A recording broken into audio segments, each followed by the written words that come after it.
एक विचित्र और शांतिपूर्ण गांव में जॉन नाम का एक व्यक्ति साधारण जीवन जीता था। गांव के ईमानदार और दयालु लकड़हारे के रूप में जाने जाने वाले जॉन ने पास के जंगल से जलाऊ लकड़ी इकट्ठा करके और उसे स्थानीय बाजार में बेचकर अपना जीवन यापन किया। एक ठंडी सर्दियों की सुबह जॉन ने खुद को जंगल के बीचों बीच पाया।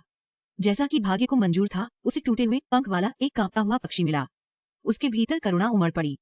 उसने धीरे से पक्षी को झुलाया, उसे अपनी गर्म दुपट्टे में लपेटा और उसे घर ले जाने का फैसला किया और उसे फिर से स्वस्थ करने का वादा किया। जॉन के घर की सुरक्षा में पक्षी को प्यार, देखभाल और एक सुरक्षित आश्रय मिला।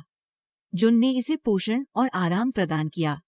जैसे जैसे समय बीतता गया, पक्षी का पंख ठीक हो गया और उसने अपनी ताकत वापस पा ली। कृतज्ञता में पक्षी हर सुबह मनमोहक धुनें गाने लगा, जिससे जॉन का घर आनंद और शांति की आभा से भर गया। एक दिन एक यात्री ने स्वयं को गांव से गुजरते हुए पाया। पक्षी के मधुर गीत से मंत्रमुग्ध होकर उसने जॉन की तलाश की और गायन करने वाले पक्षी को काफी धनराशि में खरीदने का प्रस्ताव रखा। जॉन आसानी से सहमत हो सकता था और पैसे से उसकी रहने की स्थिति में काफी सुधार होता, लेकिन इसके बजाय उन्होंने इस प्रस्ताव को अस्वीकार कर दिया, ये व्यक्त करते हुए कि पक्षी के साथ साझा किया गया बंधन उनके लिए किसी भी धनराशि से अधिक मूल्यवान है। जॉन के निस्वार्थ कार्य और उसकी गहन दयालुता से प्रभावित होकर यात्री ने विनम्र लकड़हारे के प्रति सम्मान की गहरी भावना लेकर गांव छोड़ दिया। जॉन के दयालु कृत्य की चर्चा दूर दूर तक फैल गई, जिससे दूसरों को सभी जीवित प्राणियों के प्रति अधिक दया और विचार दिखाने की प्रेरणा मिली।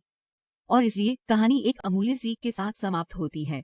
दया और करुणा के गुण किसी भी कीमत से परे हैं। निस्वार्थता और सहानुभूति के कार्य न केवल दूसरों को खुशी देते हैं, बल्कि हमारे दिलों में भी खुशी और संतुष्टि की गहरी भावना पैदा करते हैं। घायल पक्षी को बचाने और उनकी दोस्ती को संजोने का जॉन का सरल लेकिन गहरा कार्य एक शक्तिशाली अनुस्मारक के रूप में कार्य करता है कि धन का असली माप भौतिक संपत्ति में नहीं, बल्कि हमारे दिलों की अच्छाई में निहित है।